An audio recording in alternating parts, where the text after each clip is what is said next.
kali ini akan membawakan film berjudul Black 47 yang dirilis pada tahun 2018. Tentu saja, film ini akan sangat seru dan beradrenalin karena film dari Irlandia ini menceritakan tentang pembalasan dendam hakiki dari seorang pasukan tentara khusus yang sepulangnya ia di kampung halamannya yang ia temukan hanyalah makam ibu dan adiknya. Dan apakah pembalasan dendamnya akan terbayar tuntas? So, tanpa berlama-lama lagi, siapkan mata, telinga, dan anu-anuan kalian semua. Mari kita nobar dan inilah Black 47.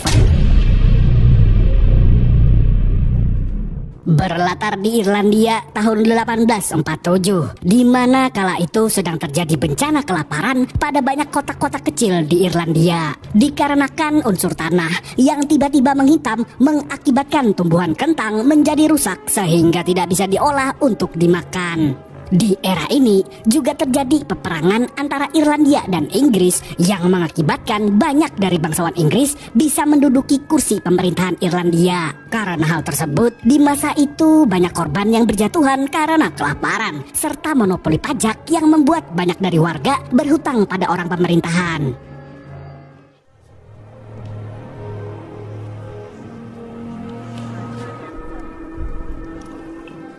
Cerita dimulai dengan menunjukkan seorang mantan veteran perang yang bernama Samidi. Ia sedang menginterogasi seorang pemuda yang diduga sebagai mata-mata pemberontak. Setelah beberapa saat beradu dialog tentang makna dari loyalitas, alih-alih mendapatkan informasi, Samidi malah termakan kalimat provokatif dari sang mata-mata.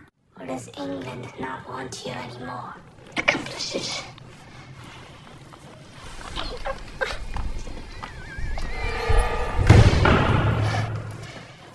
Dead. Scene berpindah pada pemandangan yang menggambarkan seberapa mengerikannya bencana kelaparan, di mana kita bisa dengan jelas melihat para warga yang dimakamkan hampir setiap hari, sembari yang lain menunggu giliran untuk besok hari.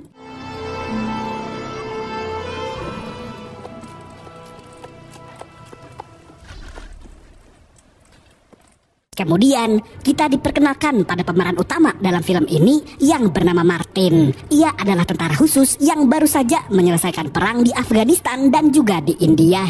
Di tengah jalan, Martin bertemu dengan pamannya yang saat itu sedang memberi makan hewan ternak miliknya. Pamannya adalah seorang juru tanah yang bekerja untuk pemerintah. Tanpa basa-basi, Martin menanyakan tentang keberadaan ibu dan adiknya. Your mother died a year ago. Kabar buruk yang diterima Martin tidak sampai di situ saja. Pamannya juga memberitahu bahwa adik Martin juga sudah mati dihukum gantung karena perbuatan kriminal yang ia lakukan. Dan saat mengobrol dengan pamannya, Martin dihampiri oleh seorang janda bernama Ellie yang ternyata adalah istri dari adiknya.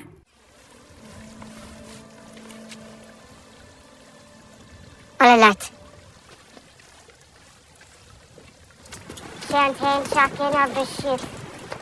Sesampainya mereka berdua di rumah, Ellie memperkenalkan Martin kepada 3 anaknya.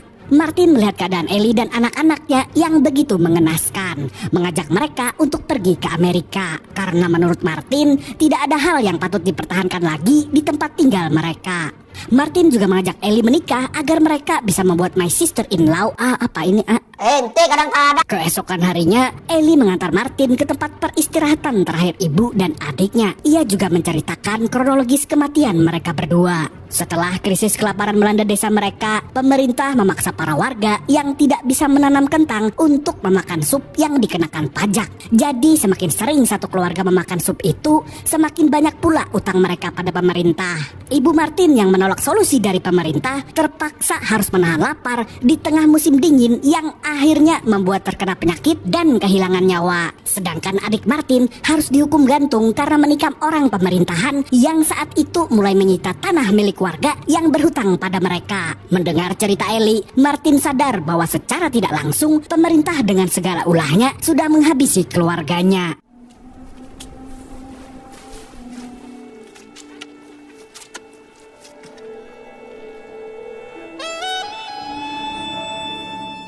Dan sesampainya Martin di rumah, ternyata sudah ada seorang bangsawan serta beberapa tentara yang mengepung rumah Ellie. Karena Ellie dan anak-anaknya tidak mau membuka pintunya, para tentara membongkar atap rumahnya agar mereka bisa ditangkap dengan cara paksa. Terkuak bahwa Ellie dan anak-anaknya mempunyai banyak hutang, sehingga keluarganya dituntut untuk membayar lunas semua hutangnya dengan menjadi pelayan atau budak seorang bangsawan. Martin yang saat itu ingin membayar lunas semua hutang Ellie tidak dipedulikan oleh para tentara karena tujuan mereka sebenarnya hanya ingin memperbudak keluarga Ellie.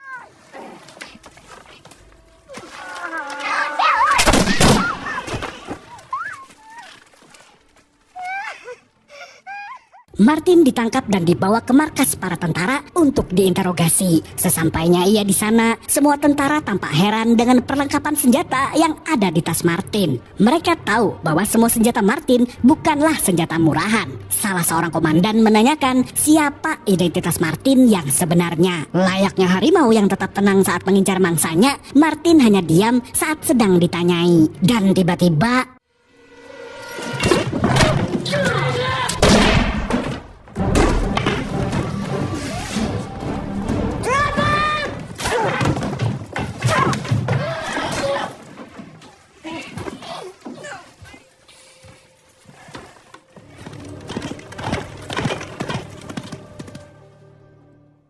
dengan refleks dan jam terbang yang sudah cukup tinggi, Martin dengan mudah menghabisi seluruh tentara yang ada di markas. Ini kalau dilihat-lihat, pisau Martin mirip dengan milik John Rambo. Apakah mereka teman lama ataukah teman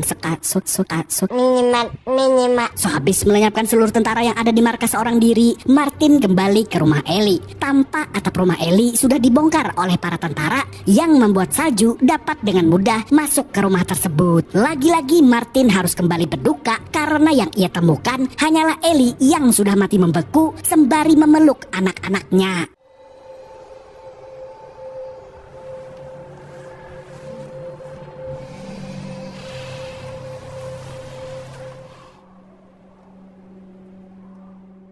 Saat malam tiba, Martin merawat lukanya sendiri sambil memikirkan kalau impiannya untuk mereka adegan My Sister-in-Law telah sirna.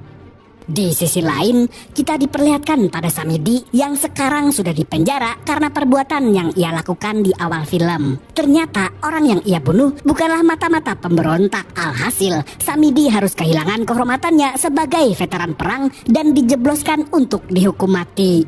Samidi kemudian dipanggil oleh seorang jenderal untuk diberikan misi agar ia bisa membersihkan reputasinya. Jenderal baru saja mendapat kabar pembantaian yang dilakukan oleh Martin di salah satu markas mereka. Dia memberikan tugas pada Samidi dan seorang komandan bernama Pope untuk memburu Martin. Sang jenderal tahu bahwa Samidi dan Martin pernah berjuang bersama dalam perang Afghanistan. Hanya saja Samidi mengatakan bahwa Martin adalah orang yang jauh lebih mematikan karena ia termasuk tentara khusus yang terlatih membunuh musuhnya secara cepat, tepat, dan diam-diam. Thanks, sir. Cerita kembali pada adegan Martin yang sedang membawa hewan ternak pamannya. Martin bertujuan menemui pamannya untuk menanyakan tentang beberapa kejelasan kasus kematian ibu beserta adiknya. Pamannya yang tahu bahwa Martin baru saja membantai seisi markas tentara terintimidasi oleh kedatangan keponakannya itu. Martin kemudian menanyakan nama dari hakim yang memberikan hukuman gantung pada adiknya. Dan setelah memberikan jawaban pada Martin, pamannya secara tidak langsung meminta maaf padanya karena ternyata bekas rumah ibu Martin telah ia jadikan lahan ternak babi. Aduh, parah. Dia juga memberitahu pada Martin bahwa ia tidak dapat melakukan apa-apa pada saat ibu dan adik Martin mati karena ia harus mempertahankan reputasinya sebagai seorang juru tanah. Pamannya pelan-pelan berjalan ke arah lemari dan ternyata Your mother. Should have kept your powder dry. untungnya musim dingin membuat bubuk mesiu menjadi lembab sehingga tidak bisa terbakar untuk menembakkan peluru. Lalu dengan mudah Martin membalas pamannya dengan cekikan di batang leher. Should have kept your...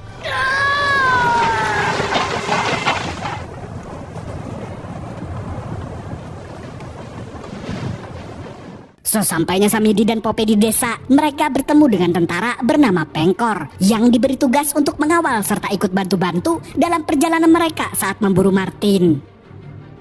Di suatu gedung, tampak Martin sedang memperhatikan seorang hakim yang dulunya memberikan hukuman gantung pada adiknya. Ternyata Martin bukanlah satu-satunya orang yang membenci hakim tersebut, karena sang hakim ternyata adalah antek-antek busuk pemerintahan yang sering memberikan hukuman tidak masuk akal pada pelaku persidangan, seperti menghukum mereka dengan hukuman menjadi budak para bangsawan dan hal-hal lain yang menjurus pada keuntungan pribadi.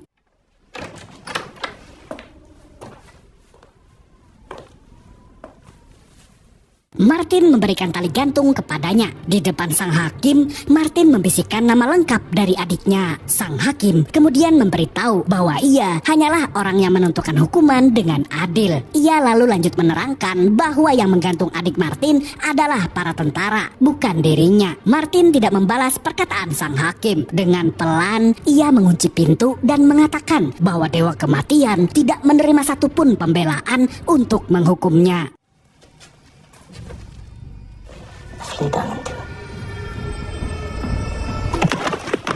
Tidak beberapa lama, Samidi dan kawanannya sampai di gedung pengadilan. Mereka mendapati sang hakim yang sudah digantung. A magistrate would be a typical target for these ribbon men.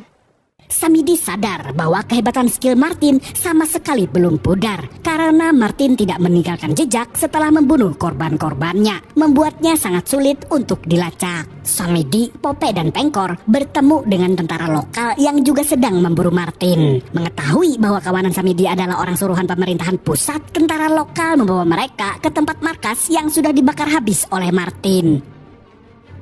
Samidi dan kawanannya menelusuri semua korban hasil kebrutalan Martin. Mereka lalu sampai di rumah Paman Martin. Dan Paman Martin sudah ditemukan sudah tidak bernyawa, dengan keadaan bagian kepalanya telah diganti dengan kepala babi. Di luar rumah, mereka bertemu dengan warga lokal yang menawarkan jasanya untuk menjadi translator bahasa Irlandia sekaligus pencari jejak Martin, karena ia lebih mengetahui seluk-beluk kota dibandingkan kawanan Samidi. Somebody came into his house and killed him.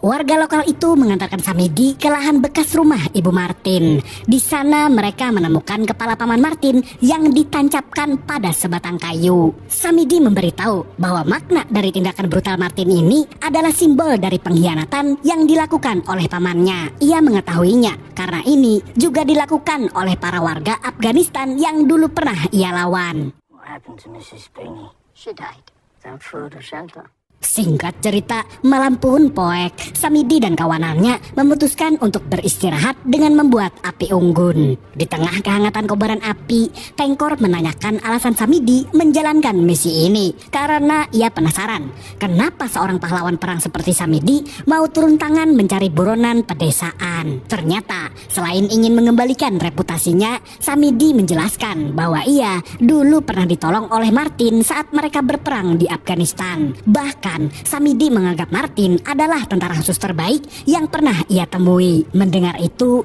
Pengkor dan Pope hanya bisa pelangak-pelongo.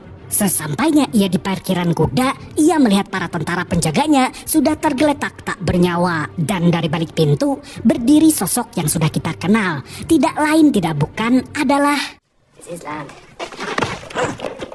Sebelum ia menyebut ajalnya, bangsawan itu mengatakan bahwa ia bukanlah dalang dari kematian keluarga Martin, melainkan sang tuan tanahlah yang ternyata adalah penggagas taktik politik yang membuat rakyat menderita karena pajak. Pajak emang. Usut punya usut, ternyata Samidi dan kawanannya sudah mengetahui pergerakan Martin. Mereka pun semua sudah bersiap di depan kandang kuda untuk menyergapnya.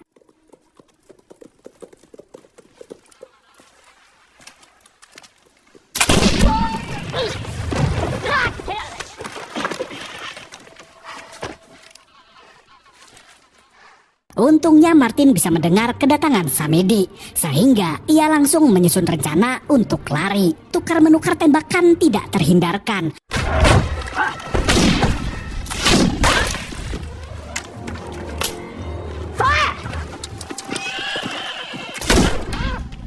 Martin berhasil kabur memakai taktik yang cemerlang.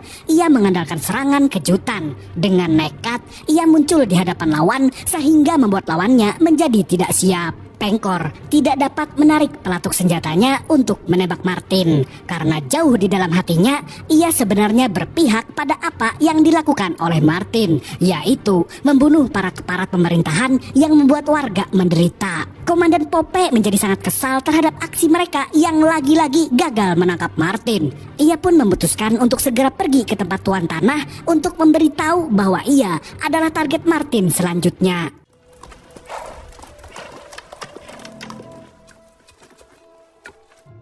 Samidi dan kawanannya kembali beristirahat di perjalanan. Tapi kali ini secara mengejutkan, saat Pope dan Pengkor tidur, Samidi yang sedang berjaga dihampiri oleh Martin. Martin memberitahu bahwa tindakan yang Samidi lakukan hanya akan berakhir sia-sia karena ia ingin membalaskan dendam keluarganya pada sang tuan tanah dan pihak pemerintahan yang sudah semena-mena pada warga. Jika kita membunuh salah satu dari mereka, mereka menyebut itu pembunuhan. Tapi jika mereka membunuh salah satu dari kita, mereka menyebut itu peperangan. Begitulah perkataan Martin pada Samidi. Kedatangan Martin menyadarkan Samidi bahwa ia sedang berada di kubu yang salah. Belum sempat ia membalas perkataan temannya itu, Martin sudah hilang bagai hantu.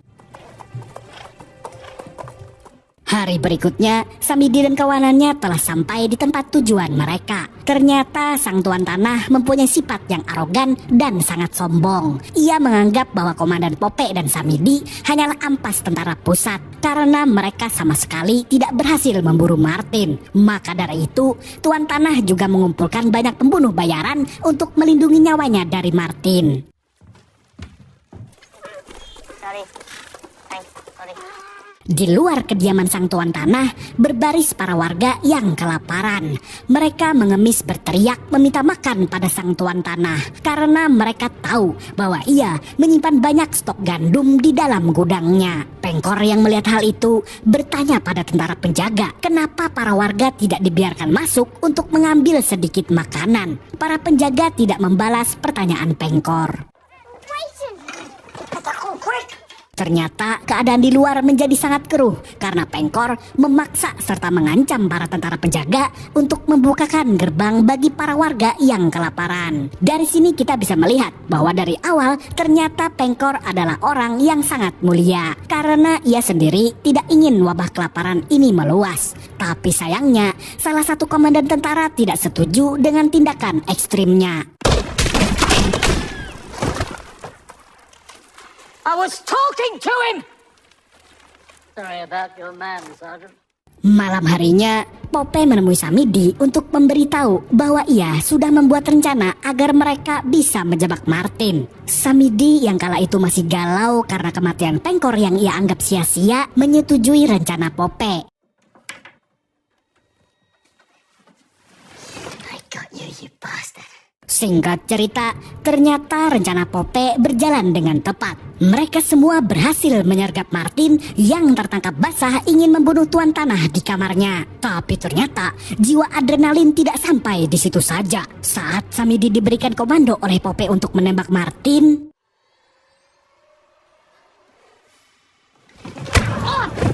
berbeda dari video-video nobar sebelumnya, kali ini Samidi lebih memilih untuk melakukan hal yang baik. Setidaknya mungkin sekali seumur hidupnya. Martin yang berhasil lolos menangkap sang tuan tanah untuk ia berikan pelajaran. You intend to try to teach me some sort of lesson? Martin terus berbicara menggunakan bahasa kampung halamannya. Walaupun sang tuan tanah tidak mengerti apa yang diucapkannya, ini menandakan bahwa Martin melawan semua bentuk penjajahan yang dilakukan para bangsawan dan pemerintahan pada kampungnya. Kata-katanya memberitahu bahwa hal yang akan ia lakukan pada sang tuan tanah akan sangat terasa menyakitkan. Karena menurutnya tuan tanah berhak untuk merasakan bagaimana rasanya hidup di neraka, layaknya para warga yang ia biarkan kelaparan.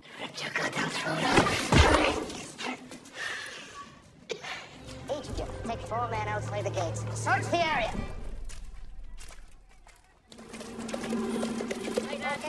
Keesokan harinya, Samidi diberikan hukuman mati karena terbukti berkhianat pada pemerintahan. Komandan Pope merasa kecewa pada Samidi yang telah berani mengkhianatinya. Sesaat setelah Samidi akan ditembak, terdengar suara yang memecah keheningan.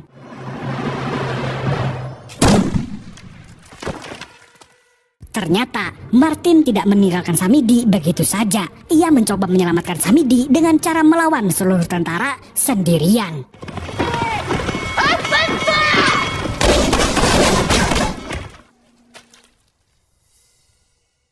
Untungnya, ia datang dengan taktik yang sangat matang walaupun terkesan klasik, tapi Komandan Pope dan anak buahnya berhasil tertipu dengan aksi Martin. Samidi berhasil lolos berkat distraksi yang diberikan oleh Martin.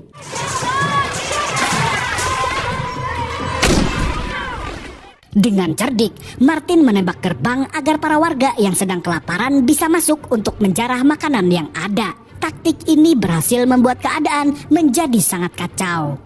Martin yang saat itu tersudutkan tidak punya pilihan lain selain 1 lawan 1 dengan komandan tentara yang dulu menembak anak Ellie.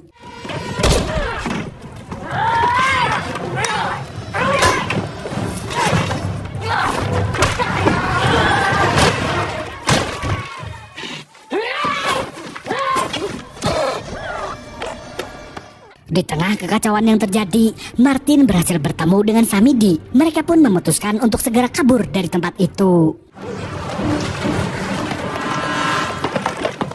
Komandan Pope yang diam-diam mengikuti Martin dan Samidi mencari celah untuk menembaknya dari belakang.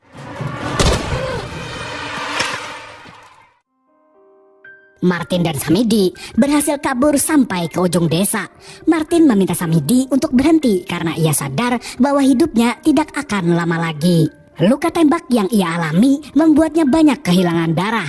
Dan di saat terakhirnya, Martin meminta Samidi untuk meneruskan mimpinya untuk pergi ke Amerika. Karena menurut Martin, di sanalah tempat yang bisa memberikan orang seperti mereka kebebasan.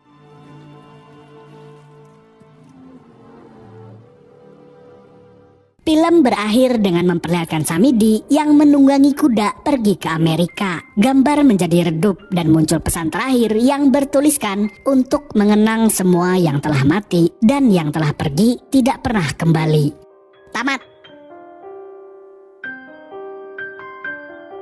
Film ini mengajarkan pada kita bahwa sifat egois dan keserakahan tidak akan berakhir baik. Karena semua yang mendahulukan harta dan tahta hanya akan menghasilkan pertumpahan darah. Jadi mending kita belajar nikmati keadaan dan mulai senyumin aja. Salam super sahabat-sahabat Mario. Siapa itu Mario? Bukan Mario ya? Rubicon nih bos, senggol dong. Segitu dulu untuk kali ini. Saya Tobi mewakili orang-orang yang masih suka nyolong jabu tetangga kayak saya, mengucapkan sampai jumpa di video selanjutnya dan kamsya. Assalamualaikum warahmatullahi wabarakatuh. Sedikit info tentang Great Famine yang menjadi tema besar dari film ini.